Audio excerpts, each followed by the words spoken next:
জীবনে যার বাবা নেই মা নেই তার মতো অনাথ জীবনে আর কেউ নেই।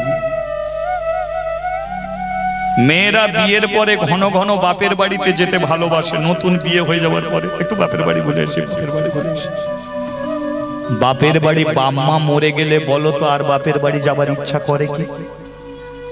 কেন ইচ্ছা নেই? ওখানে ভাইপো আছে, ভাইজি আছে, দাদা আছে, বৌদি আছে, কাকা খুড়ো জ্যাঠা সবাই আছে। তো আর বাপ কি গো বাপের বাড়ি? আচ্ছা কেন যাবে না? কারণ বাপের বাড়ি বাপ মা যেটা করে সেদিন দাদা বৌদি ভাইপো ভাইজিরা সেটা করে। মেয়ে বাপের বাড়ি যাবে শুনলেই মা সবার আগে আলমারি থেকে কাপড় বার করে রেখে দেয়, মেয়ে সেটা পরবে। বাবা সবার আগে বাজার থেকে কিনে কাটে আনে, রান্না করে মেয়েকে খেতে দেয়, খামা খা খা খা। বড় সংসারে তোকে দিয়ে দিয়েছি, খুব খাটাখাটনি করিস, জামাইকে বলবো কোনো এক সপ্তাহ থাকবি, জামাইকে আমি বলে দেবো কোনো তুই খাক। এ কথা কেউ বলবে? বাপ মা মরে গেলে বলবে না? কেউ বলবে না এক সপ্তাহ গিয়ে থাক। এমন কিছু বাড়িতে আছে মেয়ে গেলে জল পর্যন্ত সেখানে পায় না। সেই জন্য একটা কথা বলে জীবনে যাই করো, বাপ মাকে কোনোদিন কষ্ট দিও না, বাপ মাকে দুঃখ দিও না। আজকে মাতৃ ছুটে গিয়ে বাবাকে ধরেছে, বাবা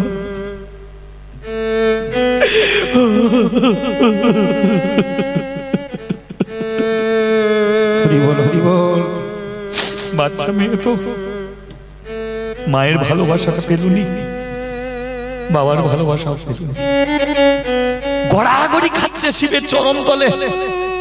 সংবাদটা জমিদারের কাছে চলে গেছে। জমিদার ছুটে এসেছে মন্দিরে, এসে চোখ গেল বাচ্চা মেয়েটার দিকে। মেয়েটা এত কাঁদছে কেন? তোমরা জানো মেয়েটা এত কান্নাকাটি করছে কেন? এরা বলল ওরই তো বাবা মরে গেল, পূজারী ব্রাহ্মণের মেয়ে। হ্যাঁ হ্যাঁ। জমিদার ছুটে গিয়ে মার দিকে কোলে তুলে নিয়েছে।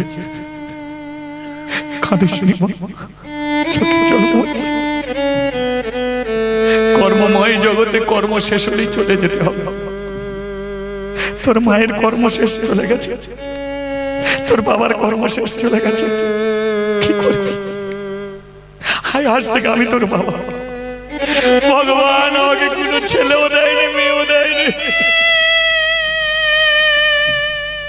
তোর মুখে অন্তত বাবা ডাক শুন। মেয়েটাকে বুকে জড়িয়ে ধরে রেখেছে, আর মাতৃ জমিদারের বুকে কাঁধে মাথাটা দেখে বাবার দিকে তাকিয়েছে। বাবা যেন তার মেয়েকে ডাকছে, মাতৃ আয় না।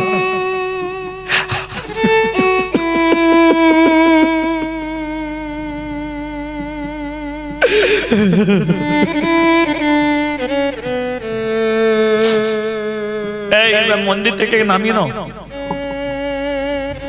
কাশী সবচেয়ে বড় একটা শ্মশান। কেউ যদি গিয়ে থাকেন জানবেন যে শ্মশানটার নাম হচ্ছে মণিকুণ্ডের শ্মশান। যে শ্মশানে আজ পর্যন্ত চিতার আগুন নিভে যায় না। প্রত্যেক দিন হাজার হাজার মানুষ পুড়ছে, এক মিনিটের জন্য চিতার আগুন নেবেনি ওই শ্মশানে। কেন জানেন? স্বয়ং শিবজি ওই শ্মশানকে আশীর্বাদ করেছে। শিবজি শ্মশানকে আশীর্বাদ করেছে। ঘটনাটা একটু খুলে বলি। শিবজি স্ত্রীর নাম হচ্ছে সতী, আর শ্বশুরের নাম হচ্ছে দক্ষ রাজা। দক্ষ রাজা শিবকে বাদ দিয়ে একটা যজ্ঞ করেছে, আর সেই যজ্ঞের নাম ছিল শিবহীন যজ্ঞ। শিব কি করেছিল? বিনা নিমন্ত্রণে শ্বশুরের যজ্ঞে চলে গেল, আর শ্বশুর মশাই তাকে গাধা ছাগল বলে গালাগালি দিয়ে যজ্ঞ থেকে বের করে দিল। গাধা ছাগল বলে শিবকে গালাগালি দিচ্ছে, শিব হাসছে। সেই জন্য বলে বৈষ্ণবের ধর্ম হলো ক্ষমা, সেটা শিব দেখিয়ে দিয়েছে। আজকাল দিনে বলো তো, শ্বশুর যদি জামাইকে গালাগালি দেয়, জামাই আর শ্বশুরের ভিটেতে উঠবে? গালাগালি দিচ্ছে, শিব হাসছে, হাসতে হাসতে ঘরে চলে এসেছে, কিন্তু ঘরে এসে বুক ফাটিয়ে কাঁদছে। স্ত্রী বলে উঠলো, তুমি কাঁদছো কেন? তোমার বাবার যজ্ঞে গিয়েছিলাম জানো, আমাকে খুব গালাগালি দিয়েছে। তোমার বাবা আমাকে কোনোদিনের জন্য মানবেন না। আমি 6 বছর মেয়েকে থাকি বলে, আমার ঘর বাড়ি নেই বলে, আমাকে এমনি চুপি চুপি ডেকে ডেকে বলে দিতে পারতো চলে যাও। কত দেবতা দেবী সম্মুখে আমাকে গালাগালি দিল, আমার খুব কষ্ট হয়েছে। স্বামীর চোখের জল স্ত্রী সহ্য করতে পারি না। সতী ছুটে এসেছে বাবার কাছে, আমার বাবাকে আমার স্বামীকে অপমান করলে কেন? দক্ষরাজ বলে উঠল, তোর স্বামীকে মানি না। সতী বলে উঠল, আমার স্বামীকে মানো না কেন? কারণ ওর ঘর বাড়ি নেই। সতী বলে উঠল, এমন স্বামীকে যেন আমি জন্ম জন্মান্তর ধরে পাই। কেন এই কথা বলছিস? শোনো, আমার স্বামীর ঘর নেই, দোন নেই, চাল নেই, চুলো নেই, কথাটা ঠিক, কিন্তু আমার স্বামী চোর নয়, চিটিংবাজ নয়, জুয়াখোর নয়, সাট্টাখোর নয়, মদখোর নয়। আমার স্বামী একজন পরম কৃষ্ণ ভক্ত, আমার স্বামী একজন পরম হরিবল হরিবল। অনেক ভাগ্যের গুণে এমন কৃষ্ণ ভক্তকে আমি স্বামী রূপে পেয়েছি, তাই রাস্তাঘাটে আমি ছেঁড়া কাপড় পরে ঘুরে বেড়াতে পারি, কিন্তু ওই স্বামীকে নিয়ে আমি গর্ব করি। সেই স্বামীকে তুমি অপমান করেছো, তাকে তুমি অপমান করে যজ্ঞ করবে? আমি তোমাকে যজ্ঞ করতে দেব না। এই যজ্ঞ আমি ভেঙে তছনছ করে দেব। অগ্নিকুণ্ডের আগুন জ্বলছে, আর সতী গিয়ে সেই আগুনে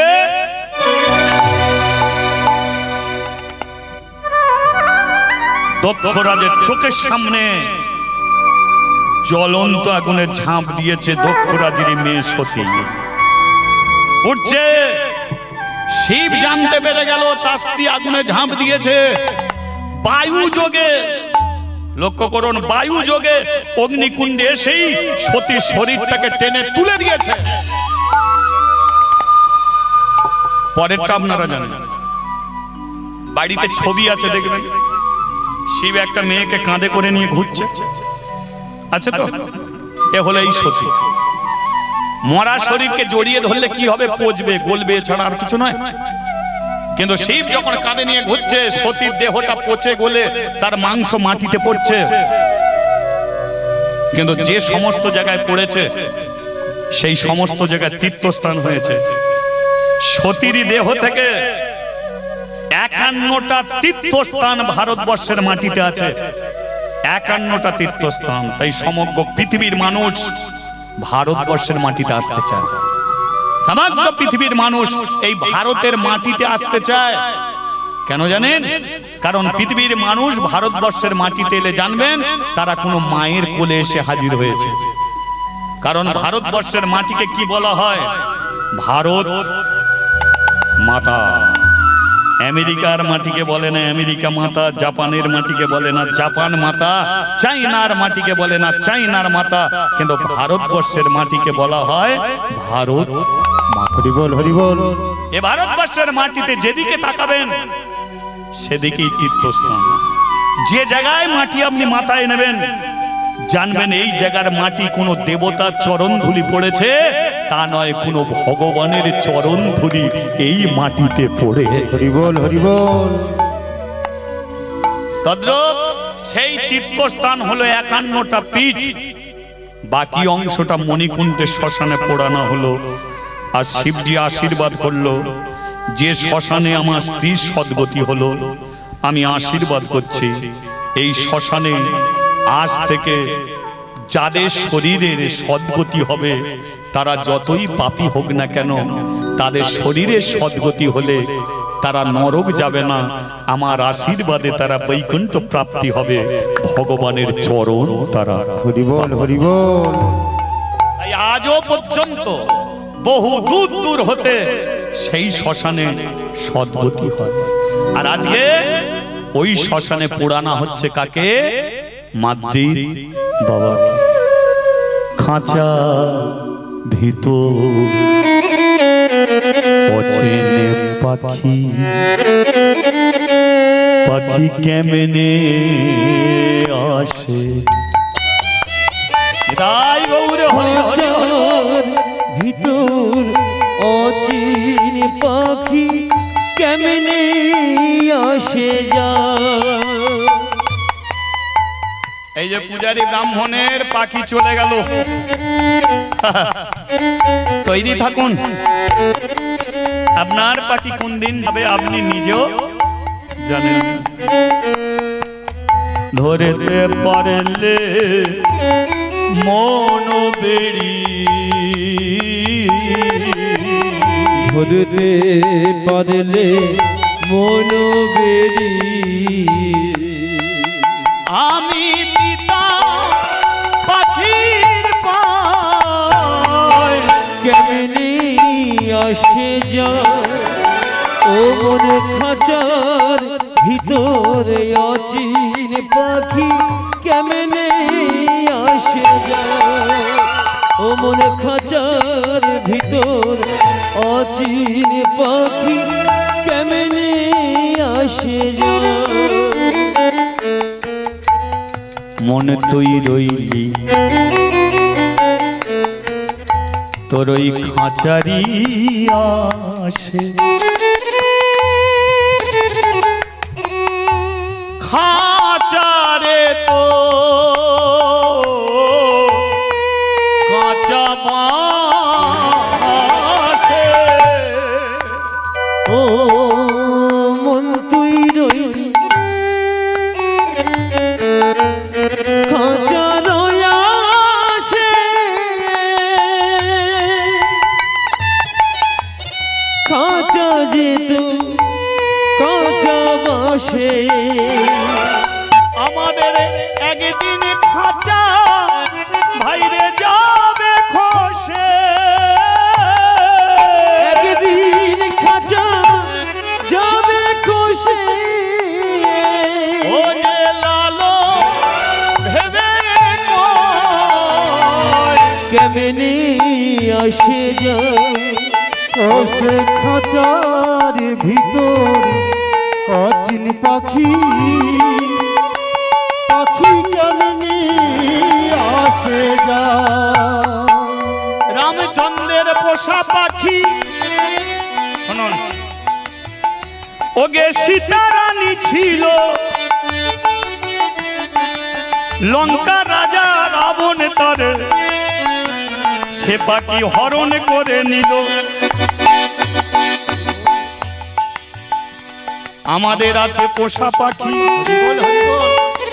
সবার মধ্যেই আছে কিন্তু পাখি, তাই তো? এ পাখি থাকে কোথায়? ডান দিকে নয়, বাঁ দিকে থাকে। বাঁ দিকে এ পাখি আছে, তাই তো? অনেকে হরি নাম শুনতে চায় না, অনেকে হরিকে মানতে চায় না, কিন্তু ভেতরে ভেতরে প্রত্যেকদিন তারা ভগবানের চরণে হাত না দিয়ে তারা কাজই করতে পারে না।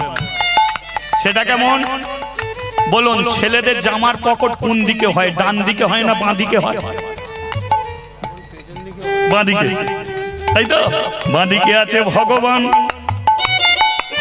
তুমি ভগবানকে মানবে না, পকেটে তোমার টাকা, যতবার তুমি হাত দেবে নিজেরই অজান্তে ভগবানের চরণে তোমার হাত চলে যাবে। হরি বল, হরি বল।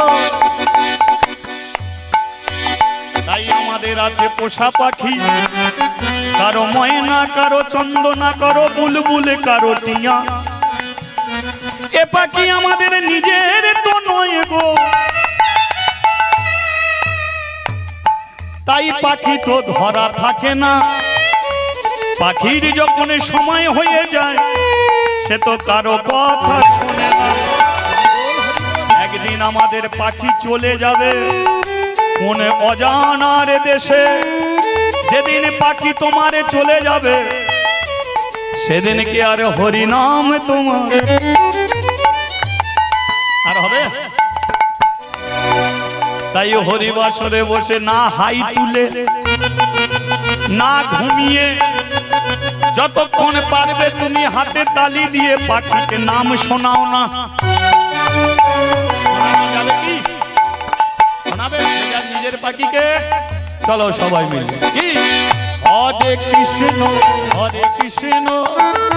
কৃষ্ণ কৃষ্ণ হরে উলুধ্বনি উলুধ্বনি হরে রাম রাম রাম হরে হরে হরে কৃষ্ণ কৃষ্ণ কৃষ্ণ হরে হরে হরে রাম রাম রাম রাম হরে হরে হরে কৃষ্ণ কৃষ্ণ কৃষ্ণ হরে হরে হরে রাম রাম রাম রাম হরে হরে হরে কৃষ্ণ কৃষ্ণ হরে হরে হরে রাম রাম রাম হরে হরে হরে কৃষ্ণ কৃষ্ণ কৃষ্ণ হরে হরে হরে রাম রাম রাম হরে হরে। হ্যাঁ বলিয়ে রাধা রমন কি জয়। এখন মন্দিরের হবেটা কি? এই যে মন্দিরে তো ব্রাহ্মণ মরে গেছে, তাহলে নিত্য তো পুজো করতে হবে। দয়াশঙ্কর মারা গেল, নিত্য তো পুজো করতে হবে। ব্রাহ্মণরা এসেছে মন্দিরে, লক্ষ্য করুন, জমিদারে মন্দিরে দাঁড়িয়ে আছে, ব্রাহ্মণরা এসে বলল আমরা এই যজ্ঞ করতে পারি, আমরা ওই যজ্ঞ করতে পারি, আমার এই কোয়ালিটি আছে, আমার এত ডিগ্রি আছে, আমি এই যজ্ঞ নিয়ে এত রিচার্জ, নানান কথা বলছে। বলুন মন্দিরে তো আর 10 জন পুজো করবে না, যে কোনো একজন পুজো করবে। এত ব্রাহ্মণ এসেছে, জমিদার বলুন কোন ব্রাহ্মণ আপনার মন্দিরে পূজা করবে? জমিদার বলল আপনারা বর্ণের শ্রেষ্ঠ ব্রাহ্মণ, আপনাদের সম্মান রেখে বলছি এই মন্দিরে কোনো ব্রাহ্মণকে দিয়ে আর পূজা করাবো না। ব্রাহ্মণরা বলল আমরাও আপনার সম্মান রেখে বলছি মন্দিরে যদি ব্রাহ্মণকে দিয়ে পূজা না হয় তাহলে কি মুচি মেথর দিয়ে পূজা হবে? জমিদার বলল কেন, মুচি মেথর বলে কি মানুষ নয়? সারা জীবন তাদের ছোট জাত করেছেন, আর আপনারা বর্ণের শ্রেষ্ঠ ব্রাহ্মণ হয়েছেন। হ্যাঁ, ছোট জাতের মানুষ যদি না থাকে আপনারা জীবনে চলতে পারবেন না, এটা সর্বদাই মাথায় রাখবেন। মুচি জুতো সেলাই করে, জুতো বিক্রি করে, ওরা যদি জুতো বিক্রি করা বন্ধ করে দেয় আমাদের 10 পাউড়ি আর হাঁটতে পারবো না। হেঁটে যাচ্ছি কাদের জন্য? ওদের জন্য। ওরা যদি চামড়া কেটে খোল যদি না বানাতো, কীর্তন আসরে খোল বাজতো না। একই দুর্গা মঞ্চে ঢাক বাজায়, ব্রাহ্মণ আরতি করে যায়, আরতি শেষ হয়ে গেলে ব্রাহ্মণকে প্রণাম করে যায়, ঢাকিকে কেউ প্রণাম করে। কিন্তু ঢাকি যদি ঢাক না বাজাতো ব্রাহ্মণের কোনোদিন আরতি হতো না। ওরা ছোট, তাদের চামড়া কাটা খোল মন্দিরে গিয়ে বাজবে, মন্দিরে খোল বাজছে, আর যিনি খোল তৈরি করেছে মুচি, সে মন্দিরে উঠলে দোষ হয়ে যাবে। সমাজ আপনি কোন জায়গায় দাঁড় করিয়েছেন? সেলুনে যারা চুল কাটে তারা নাপিত প্রামাণিক, তারা ছোট জাত, কিন্তু চুল কেটে উত্তম কুমার হয় কারা? ওরা যদি চুল কাটা বন্ধ করে দেয় বন মানুষ হতে বেশি দিন লাগবে না, তাই তো? হ্যাঁ, পাথরে লাগানা বাথরুম পায়খানা করে করে পায়খানার প্যান ভর্তি করে ফেলো, কিন্তু তোমার বাড়ির পায়খানা পরিষ্কার করতে আসে মেথডরা যদি পরিষ্কার না করে, পাথর লাগানা বাথরুম হলেও বাঁশ বাগানে গিয়ে বসতে হবে। তাহলে এরা মুচি মেথড, এদের ঘরে বর্ণের শ্রেষ্ঠ ব্রাহ্মণ হয়ে বসেছেন, এদের ছোট জাত করেছেন, তাই বললেন মুচি না, আমার মন্দিরে মুচি মেথর দিয়ে পুজো হবে না। তাহলে পূজা করবে থেকে? আজ থেকে এই মন্দিরে শিবের পূজারিনী হবে পূজারে ব্রাহ্মণের মেয়ে মাতৃ। আচ্ছা, মাতৃ যদি শিবের পুজো করে আপনাদের কোন সমস্যা আছে? আছে কি? জয়ধ্বনি করে বলিয়ে দিন, বলিয়ে মাতৃ দেবী কি। তার মানে আপনারা সমর্থন করছেন কি? কিন্তু ব্রাহ্মণরা ছেড়ে দেবে? ব্রাহ্মণরা বলল মেয়েরা অসুচি, মেয়েরা অসুচি, মেয়েদের মন্দিরে উঠতে নেই। এখনো কিছু কিছু হরিবাসরে দেখবেন মেয়েদের তোলা হয়নি। আমার স্ত্রী যখন আমার দলে ছিল, অনেক হরিবাসরে আমি কীর্তন করিনি, চলে আসছি। এখনো কিছু কিছু হরিবাসরে মেয়েদের উঠতে দেবে না, মন্দিরে মেয়েদের উঠতে দেবে না। এরা কারা বানিয়েছে? মেয়েদের ঘরে ছোট বর্ণের শ্রেষ্ঠ ব্রাহ্মণরা বানিয়েছে। তারা মন্দিরে তুলতে দেয় না মেয়েদের। মেয়েরা অসুচি বলে আজীবন কাল মন্দিরের নিচই তাদের বসিয়ে রেখেছে।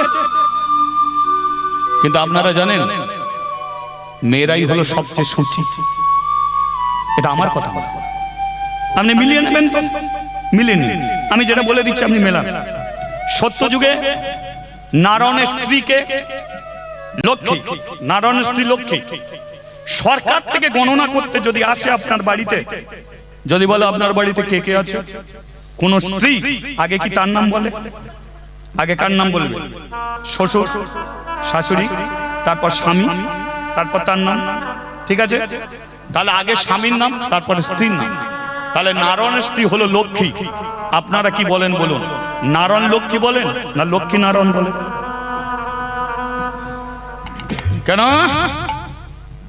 আপনার কাছে গণনা করতে এলে আপনি আগে স্বামীর নাম বলছেন, আর লক্ষ্মী নারায়ণ যখন হয়ে বসে আছে, কেন নারায়ণ লক্ষ্মী বলতে পারেন না? বলেন কি? লক্ষ্মী নারায়ণ বলা হয়, তাই তো? তাহলে কে লক্ষ্মীকে আগে দাঁড় করিয়েছে? স্বয়ং ভগবান দাঁড় করিয়েছে। লক্ষ্মী বলেছিল যে তুমি জগৎ সৃষ্টি করেছো, আর জগতের মানুষ আগে তোমার নাম করবে, আমার নাম কেন আগে বলবে? তাতে নারায়ণ বলেছিল লক্ষ্মী তুমি একটা নারী জাতি। ভারতবর্ষের মাটিতে যতবার আমি পা রাখতে পেরেছি তোমাদের জন্য পা রাখতে পেরেছি। পুরুষ মানুষ পেটের যন্ত্রণা সহ্য করতে পারে, কিন্তু একটা নারী জাতি গর্ভের যন্ত্রণা সহ্য করে।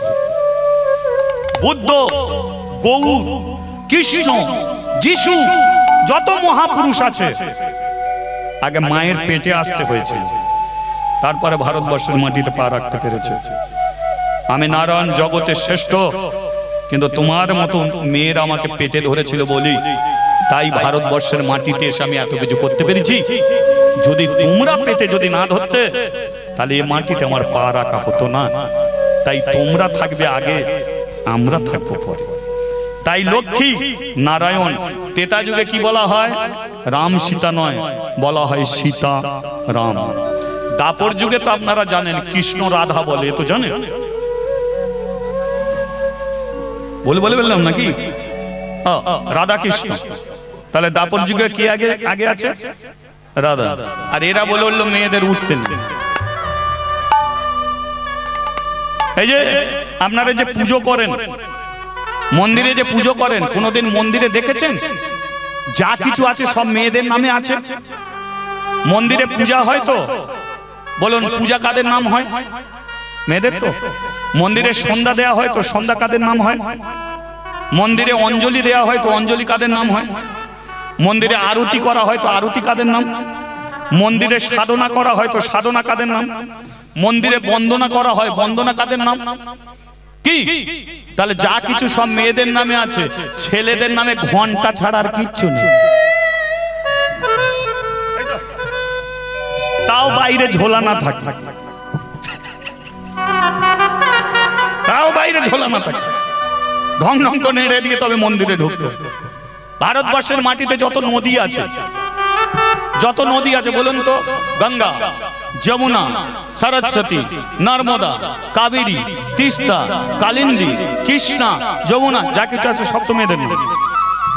আর মেয়েরা অসুচি, মেয়েদের মন্দিরে নৃত্য নেই। আপনারা জানেন যে হাটে বাজার আগে কারা বেরোতো? শুনে রাখুন, আপনারা আজকে ঘরের বউ হয়ে লক্ষ্মী প্রতিমা হয়েছেন, এটা কাদের জন্য হয়েছে জানেন? একমাত্র কৃষ্ণর জন্য হয়েছে। একটু মিলে নিন। দাপর যুগে মথুরার হাটে কারা যেত দধি দুগ্ধ ঘোল মাথায় নিয়ে? মেয়েরা তো যেত, রাধারানী সখীদের নিয়ে তো যেত, মেয়েরা তো মথুরার হাটে যেত। কৃষ্ণ চিন্তা করলো নারী জাতির একটা সম্মান আছে, পুরুষ মানুষ ঘরে বসে খন্তি নাড়বে আর মেয়েরা হাটে বাজারে গিয়ে অপমানিত হবে, এ চলবে না। কৃষ্ণ দল বাঁধলো, যেই মেয়েরা ওই দইয়ের হাঁড়ি দুধের হাঁড়ি নিয়ে যেই বেরুতো, কৃষ্ণ ছেলেদের বলতো ঢিলি মেরে সব ভেঙে দিত, সব ঢিলি মেরে ভেঙে দিত। মথুরার হাটে তারা যেতেই পারতো না। মেয়েগুলো যে যার ঘরে ফিরতো, ফিরে তাদের স্বামীর কাছে জানাতো, জানো নন্দের বেটা ছেলের কি জ্ঞান, কি জ্ঞান, আমরা দধি দুগ্ধ ঘোল নিয়ে যাচ্ছিলাম, ভেঙে দিয়েছে সব। বলছিস কি? বলে হ্যাঁ ভেঙে দিয়েছে, কি করে খাবো? এ পুরুষ মানুষগুলো বলতো নন্দের বেটা ছেলে তোদের হাঁড়ি কলসি ভাঙে, তোরা আজ থেকে ঘরে বস থাক, আমরা বেরুচ্ছি, দেখো কি করে ভাঙে। যেই পুরুষ মানুষগুলো বেরুতে শুরু করলো, কৃষ্ণ বলল একদম ঢিলি আর মারবি না, ওরা যেমন যাচ্ছে যা। কৃষ্ণ এটাই চেয়েছে, ঘরে ঢুকিয়ে দিল আপনাদের, পুরুষ মানুষদের টেনে বার করে দিল। তাই সেই নীতিতে ঘরে মেয়েদের লক্ষ্মী বউ হয়ে গেল, পুরুষ মানুষগুলো হাটে বাজারে গিয়ে জীবন কাটাতে লাগলো। এটা কার জন্য? কত বড় সম্মান দিয়েছে আপনাদের, ভেবে দেখেছেন? মহাভারতে দ্রৌপদীর কাপড় ধরে টেনেছিল বলে কুরু বংশ ধ্বংস করেছিল, রাবণ সীতার চুলের মুঠি ধরেছিল বলে রাক্ষস বংশকে ধ্বংস করেছিল। আর সেই নারী জাতি মন্দিরে উঠবে না, এটা মেনে নিতে হবে। ব্রাহ্মণরা বলল মেয়েটার প্রতি এত বিশ্বাস কেন? জমিদার বলল যার মা তুলসী তলায় মরে, যার বাবা শিবের চরণে মরে, একটা কথা জেনে রাখবেন, তাদের ছেলে হোক আর মেয়ে হোক, তারা কোনোদিন চোর হবে না, চিটিংবাজ হবে না, জুয়াখোর হবে না, তারাই হবে কৃষ্ণ ভক্ত, তারাই হবে পরম হরি বল, হরি বল। এই বিশ্বাস, এই বিশ্বাসে মেয়েকে বসাবো শিবের চরণে। এই মেয়েটা একদিন প্রমাণ করে দেবে ভক্তি যার ভগবান। চলায় মাতৃ, চলায় মাতৃকে টেনে নিয়ে শিবের চরণে বসিয়েছে। শোন একটা কথা বলি, শোন, ওরা যে বসে আছে বয়সে ওরা অনেক বড়, বয়সে অনেক বড়, তুই বাচ্চা মেয়ে, তোকে খেতে দিতে হবে না, ওদের খাবার ওরা নিজেরাই খাবে, ওদের খাবার ওরা নিজেরাই খাবে। কষ্ট পেলে ওরা তোকে খেতে দিতে আসবে, তোকে খেতে দিতে হবে। তাহলে কি করব? প্রদীপ জ্বালতে হবে না, ধূপ জ্বালতে হবে না, চন্দন মারতে হবে না, এই দুটোর জন্য কিছু করতে হবে না। তাহলে করবোটা কি? শুধু মন্দিরের চাতালে বসে ভক্তি করে তালি দিয়ে শুধু হরি নাম করে প্রমাণ করে দিবে মা যে ভক্তিতে ভগবানকে পাওয়া যায়, তন্তে মন্তে ভগবানকে পাওয়া যায় না। এটা তুই প্রমাণ করবি। আর একটা কথা বলে দিচ্ছি, শোন, আর হয়তো মন্দিরে আসতে পারবো না, কিন্তু মন্দিরের পূর্ণ দায়িত্ব তোকে দিচ্ছি। আমার এই স্বাদের মন্দিরটা তুই রক্ষা করিস। মাতৃ বলে আমি কথা দিচ্ছি জমিদার বাবু, এ মন্দির আমার রক্তের কোনা কোনা বিন্দু দিয়ে হলো আমি রক্ষা করব। আমার মা মরে গেল, বাবা নিয়ে এলো, বাবা মরে গেল, জমিদার বাবু আমাকে মন্দির দিলে, আমার জীবন তুমি বাঁচিয়ে দিলে, তাই এ মন্দির আমি ছাড়বো না, এ মন্দিরে আমি পাপ ভরাবো না, এ মন্দির আমি রক্ষা করব। হরি বল, হরি বল।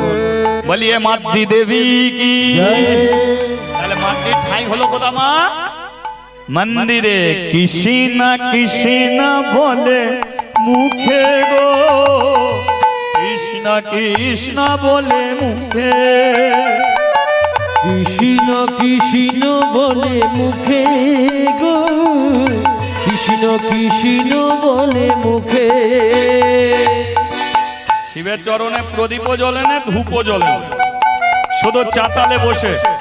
চলুন মাতৃর মতো আপনারাও তালে তালে কৃষ্ণ কৃষ্ণ বলে মুখে গো, কৃষ্ণ কৃষ্ণ বলে মুখে, কৃষ্ণ কৃষ্ণ বলে মুখে গো, কৃষ্ণ কৃষ্ণ বলে বলে মুখে নামে বুক ভরে যায় অভাব মেটায় বুক ভরে যায় অভাব মিটায় নামে বুক ভরে যায় অভাব মেটায় বুক ভরে যায় অভাব মিটায় স্বভাব জাগায় মহা সুখে গো স্বভাব জাগায় মহা সুখে নামে বুক ভরে যায় অভাব মিটায় বুক ভরে যায় অভাব মিটায়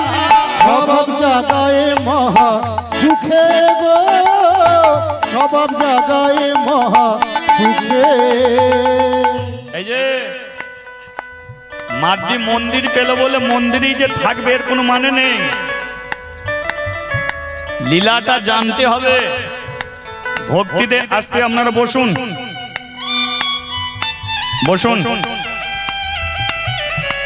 শুনুন ঘটনাটা তাহলে 5, 10, 15, 20 মেয়েটার বয়স কত হলো 20 বছর এবার জমিদারকে কথা দিয়েছে কি মন্দির রক্ষা করবে একদিন শিবের কাছে বলছে শিবজি মন্দির 500 বছর থাকবে কিন্তু আমি তো থাকবো না আমি 2 দিন পরে মরে যাব তাহলে মন্দির কি করে রক্ষা হবে তাই শিবজি এক কাজ করো তুমি আমাকে এমন একটা কিছু দাও আমি মরে যাওয়ার পরে সে যেন মন্দির রক্ষা করে চাইছে কে মাদ্রি মাদ্রি যেমন সরল মন শিবেরও ভোলা ভালা মন সে তারও ভোলা ভালা মন যেই বলেছে এমন একটা কিছু দাও আমি মরে যাওয়ার পরে সে যেন মন্দির রক্ষা করতে পারে শিব দিয়েছে কি মাদ্রির গর্ভে একটা ছেলে দিয়ে বসে আছে কারণ শিবের মন তুই মরবি তুই যেহেতু বলছিস এমন কিছু দাও তুই মরে যাওয়ার পরে মন্দির রক্ষা করতে পারে তাহলে তুই মরবি তোর ছেলে মন্দিরে থাকবে তোকে ছেলে দিলাম মাদ্রির গর্ভে কি ছেলে দিয়েছে আমি তোকে আশীর্বাদ করছি তুই সন্তানের জন্ম দিবি যেই আশীর্বাদ করেছে পাশে বসেছিল অন্নপূর্ণা উঠে দাঁড়িয়েছে কি করলে কি করলে শিব বলে উঠলো অন্নপূর্ণা আমি আবার কি করলাম অন্নপূর্ণা বলে উঠলো তোমার জ্ঞানগম্য কমে গেছে নিশ্চয়ই বলে কেন মেয়েটা বিয়ে হয়েছে না শাঁকা আছে না সিঁদুর আছে তাহলে যার শাঁকা নেই সিঁদুর নেই সেই মেয়েটা যদি মন্দিরে গর্ভবতী হয়ে যায় তাহলে সমাজের মানুষ মেনে নেবে বলো মানবে কাছের গ্রামের মানুষ মানবে যেটা দিয়েছো ফিরিয়ে নাও শিব বলে উঠলো আমি দিতে পারি ফেরাতে পারিনি মানে দিতে পারি ফেরাতে পারিনি মানে ও চাইতে ভুল করেছে তুমি দিতে ভুল করলে বলো চাইবে কেন আরে চেয়েছে ভুল করেছে তুমি তো এই দিয়েছো ফিরিয়ে নাও সে বলে উঠলো আমি ফেরাতেও পারবো না অন্নপূর্ণা বলে উঠলো শোনো তুমি আমার স্বামী হলেও তোমাকে আমি ছেড়ে কথা কইব না আজকে তোমাকে বলছি ফিরিয়ে নিতে বলছি তুমি বলছো আমি ফেরাবো না তোমার কারণে মাদ্রিকে যদি মন্দির ছাড়তে হয় তোমার কারণে মাদ্রিকে যদি কাশি ছাড়তে হয় তাহলে আমিও তোমাকে বলে রাখছি যেদিন মাদ্রি তোমারই কারণে কাশি ছেড়ে চলে যাবে সেদিনকে আমি তোমাকে ছেড়ে চলে যাব হরি বল হরি বল মাদ্রি থাকলে আমি থাকবো মাদ্রি চলে গেলে আমি চলে যাব আমি কাশীর অন্নপূর্ণা শুনে রাখো আমি কাশীর অন্নপূর্ণা আমি কাশীর মানুষকে অন্ন দিয়ে থাকি প্রতিজ্ঞাবদ্ধ কাশীর মানুষকে কোনোদিন অভুক্ত রাখবো না তাই ভারতবর্ষের মাটিতে 2টো তীর্থস্থান আছে এখনো পর্যন্ত একাদশী হয় না এক হলো জগন্নাথ মন্দির তুমি জগন্নাথ মন্দিরে একাদশীর দিনকে গেলেও তোমাকে ভাত পেতে লাগবে আর কাশী ধাম ওখানে তোমার একাদশী চলবে না ওখানেও তোমাকে ভাত পেতে লাগবে কাশীতে বসে আছে অন্নপূর্ণা তাই অন্নপূর্ণা বলে উঠলো যেদিন তোমার কারণে মাদ্রি যদি মন্দির ছেড়ে চলে যায় আমিও তোমাকে ছেড়ে চলে যাব বুঝেছ শিবজি বললো সেই দিন নালে বলে দেবো যে আমার কি পাই ছেলে হয়েছে, অসুবিধে আর কি আছে। অন্নপূর্ণা বললো সেটাই তুমি বলো কি। এবার মাদ্রি শিবের কি পায় গর্ভবতী, কিন্তু মাদ্রি মনে মনে বলে হে শঙ্কর ভগবান তুমি কৃপা করেছো মোরে, আমি মরে গেলে আমার ছেলে হবে মেয়ে হবে তো মন্দিরে রক্ষা করে হরি বল হরি বল। তাহলে মাদ্রির আনন্দ, সেই আনন্দে মন্দিরে চাতালে বসে ওই হরিনাম করে কৃষ্ণ কৃষ্ণ বলে মুখে গো, কৃষ্ণ কৃষ্ণ বলে মুখে, কৃষ্ণ কৃষ্ণ বলে মুখে গো, কৃষ্ণ কৃষ্ণ বলে মুখে।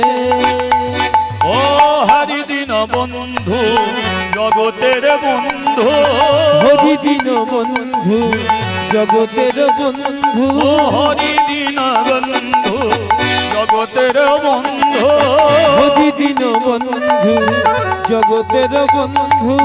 জীবের করুণা মেলে লোকে, আর হরিদিন বন্ধু জগতের বন্ধু, জীবের করুণা মেলে লোকে। এই যে দিনময় হরি এসেছে নদিয়া পুরী, দিনময় হরি এসেছে নদিয়া পুরী, রাধার প্রীতি লয়ে বুকে, আরে রাধার প্রীতি লয়ে বুকে। তৈরি হন সবাই, হ্যাঁ রাধে রাধে বল বল বল, কৃষ্ণ কৃষ্ণ বল, বল বল রাধে রাধে বল সবে কৃষ্ণ কৃষ্ণ ও বল, রাধে রাধে বল, রাধে কৃষ্ণ কৃষ্ণ বল, রাধে রাধে বল, রাধে কৃষ্ণ কৃষ্ণ বল, রাধে রাধে রাধে রাধে রাধে রাধে বল, রাধে রাধে বল সবে কৃষ্ণ কৃষ্ণ বল, রাধে রাধে রাধে রাধে রাধে রাধে বল, রাধে রাধে বল সবে কৃষ্ণ কৃষ্ণ বল। বলিয়ে রাধা রানী কি জয়। মন্দিরে একবারে যাওয়া যাবে কি? না না আপনারা তো মন্দিরে ওহ, একটু ছেড়ে দেবে তো, এত কুয়াশা পড়ছে টপ টপ করে। হ্যাঁ এখন এই ঠান্ডা গরম এতে তো মানুষের জ্বর সর্দি কাশি হয়। আমার আবার কীর্তন করছি প্রত্যেক দিন, মানে এত গলায় প্রেসার খেয়ে যাচ্ছে বলার মতো নয়, সঙ্গে সঙ্গে কাজে লেগে যাচ্ছে আমার। যাক লক্ষ্য করো, মন্দিরে আর কেউ যায় না। মাদ্রি 7 মাসের গর্ভবতী, বাপ যেমন তার বাপকে ছাড়ে না, তদ্রূপ কোনো গর্ভবতী 1000 বস্ত্র দিয়েও গর্ভকে লুকিয়ে রাখতে পারে না। কাশি গ্রামের বউ ঝিয়েরা যে মাদ্রিকে আপন করে বুকে জড়িয়েছিল, তারাই বলে উঠল ছি ছি ছি, বাপ মরে গেল মা মরে গেল, জমিদার যদি কোলে নিত, কোলে যদি না নিত তাহলে রাস্তাঘাটে কুকুরের মতো ঘুরতো, আর জমিদার মন্দিরে তুললো, আর মন্দিরে এত বড় পাপ করলো, শাখা নেই সিঁদুর নেই, পেটে বাচ্চা এলো কি করে? ছি ছি ছি ছি ছি, এত বড় পাপ। ওই মন্দিরে আর কেউ যায়? কেউ মন্দিরে হতে না।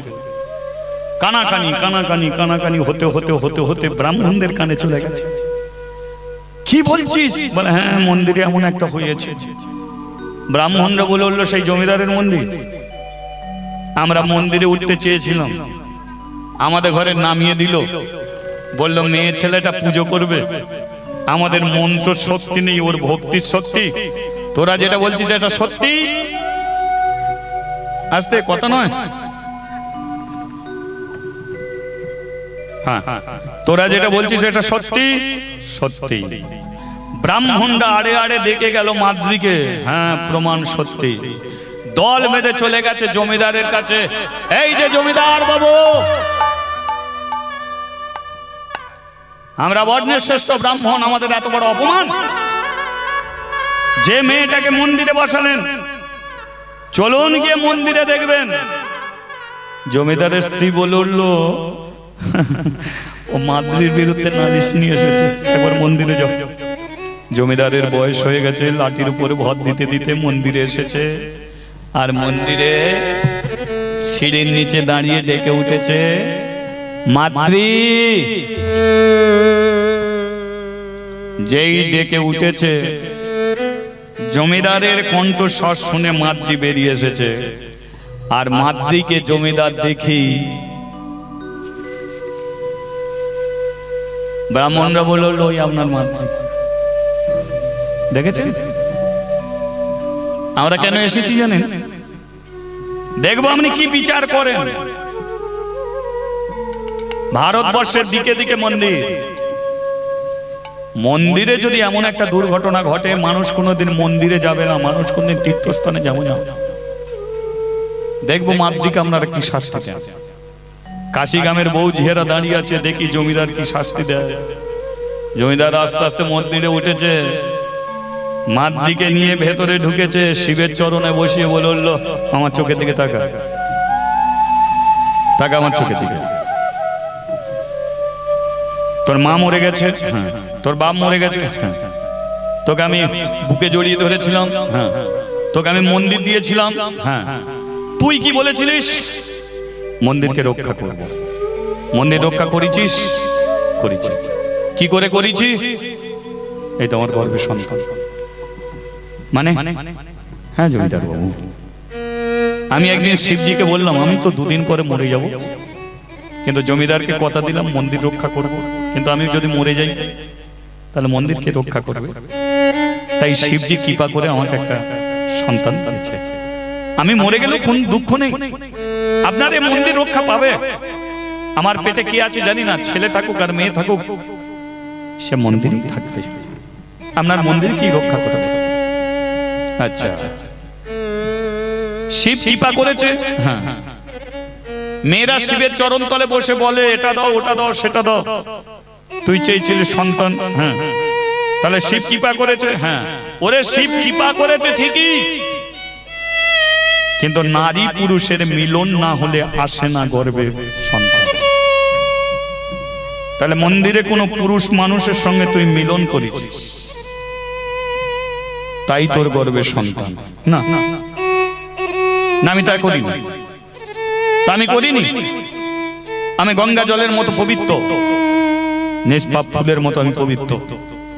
আমি কোনো পাপ করিনি, কোনো অন্যায় করিনি। শাঁখা নেই, সিঁদুর নেই, গর্ভে সন্তান পাপ নয়, অন্যায় নয়। বারবার বলছি শিব তোকে দিয়েছে, যা শিবের কাছে যা।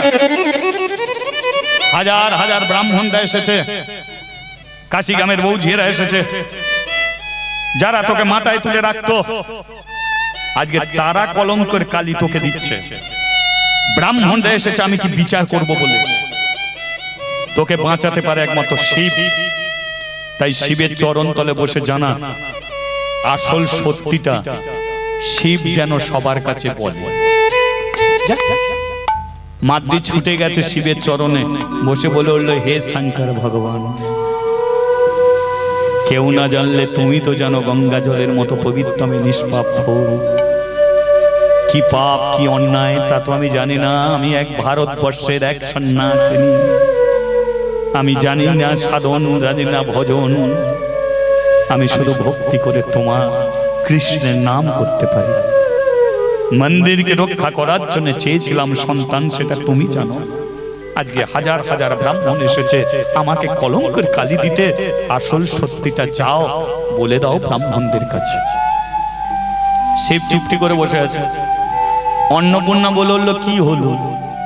বসে আছে কেন? আমি বলেছিলাম না এমন একটা দুর্ঘটনা ঘটবে।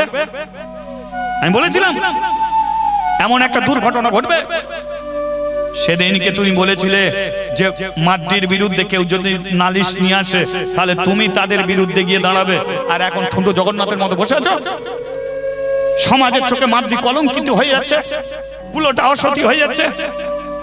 ওকে জমিদার মন্দির ছাড়িয়ে দেবে, সত্যিটা বলো। কিন্তু শিব বলল, অন্নপূর্ণা, মাদ্রি হাজারবার চোখের জলে কাঁদলো, ব্রাহ্মণদের কাছে আমি আসল সত্যি বলবো না। তাহলে ও কলঙ্কিত হবে, সে বলল হয়ে যায়। ও কুলোটা হবে, সে বলল হয়ে যায়। জমিদার মন্দির ছাড়া করে দেবে, সে বলল ছেড়ে চলে যাক। অন্নপূর্ণা বলল মজাতেই আছে। তুমি যেমন মাতৃকে ভালোবাসো, আমি তেমন ভালোবাসি। আমিও তোমাকে বলে রেখেছিলাম, মাতৃ যদি মন্দির ছেড়ে চলে যায়, আমি তোমাকে ছেড়ে চলে যাব।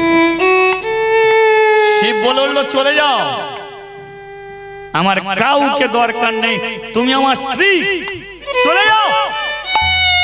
মাতৃ চলে যাক, এ মন্দিরে আমি একা থাকবো, তবু আসল সত্যি আমি জানাবো না। কি ফাঁসান ফাঁসিয়েছে মেয়েটাকে, ভাব। আপনারা তো জানেন মাতৃর কোন অন্যায় আছে কি, এতে কোন অপরাধ আছে কি? তাহলে ফাঁসি দিয়েছে কে? স্বামী শিবজি।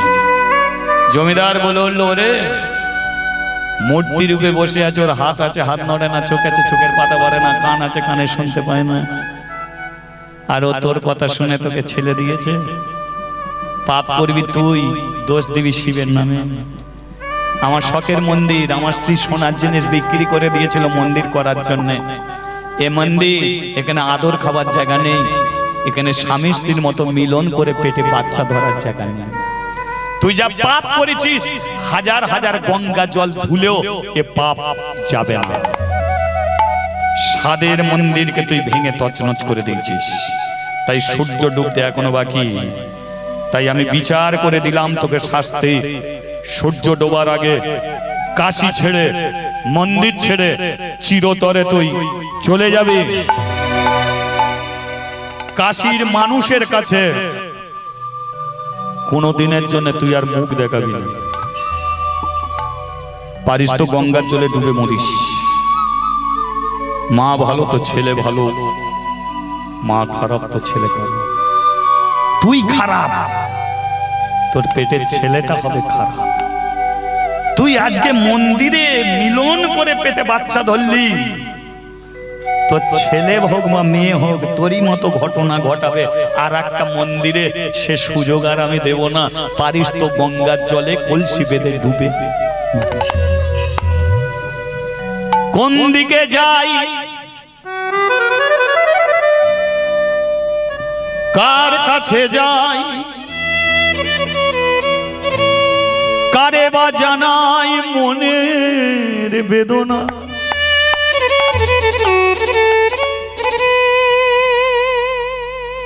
শিবের চরণ তলে গিয়ে বসে বলল ভালোই করেছো। তোমার ঘরে প্রদীপ জ্বালতে পারিনি বলে তোমার এত রাগ, তোমার ঘরে ধূপ দিতে পারিনি বলে এত রাগ।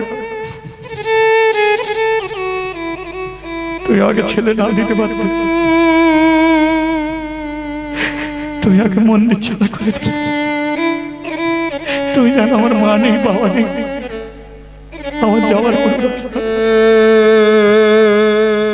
আমার কোনো আত্মীয় স্বজন পাড়া প্রতিবেশী কেউ নেই। আমার ছোট্ট ঘর, সে ঘর ভেঙে মিশে গেছে মাটির সঙ্গে, আমি যাবো কোথায়?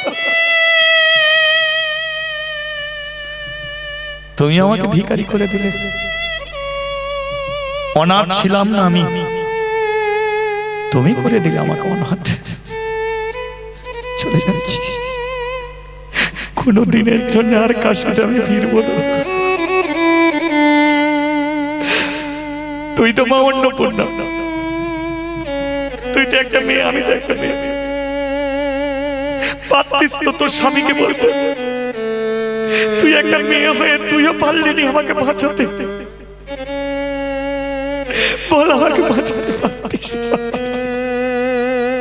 মা অন্নপূর্ণা চোখের জলে কাঁদছে। অন্নপূর্ণা বলে উঠলো, দেখো মেয়েটা কি করছে। পারতে মেয়েটাকে বাঁচাতে, চলে যাবো আমি। শিব চুপচুপ করে বসে আছে, শেষবারের মতো চরণে প্রণাম করেছে। কাশি গ্রামের বৌজিরা বলল মর মর মর। মাতৃ বলল বৌদি, কাকিমা আমাকে ভুল বুঝো না, আমি জোর গলায় বলছি আমি কোনো পাপ করিনি, কোনো অন্যায় আমি করিনি। ভগবান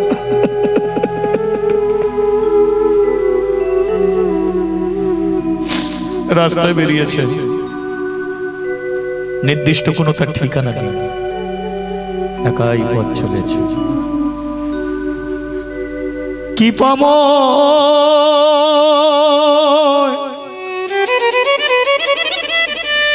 হে ভগবান, তুমি নাকি করুণা নিদান,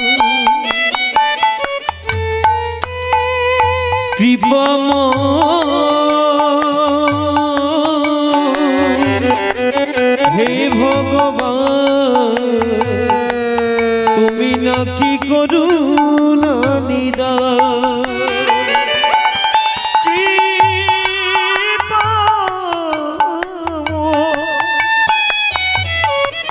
হে ভগবান, তুমি নাকি করুণা নিদান, কৃপাময় হে ভগবান, তুমি নাকি করুণা নিদান, যে তোমারে ডাকে ও দয়াল দয়াল, কাঁদাও তুমি তাকে, যে তোমার ডাকে ও দয়াল দয়াল, কাঁদাও তুমি তাকে, দয়াল তুমি ছাড়া কে আছে আমার, তুমি নাকি করুণা নিদান, কৃপাময় হে ভগবান, তুমি নাকি করুণা নিদান,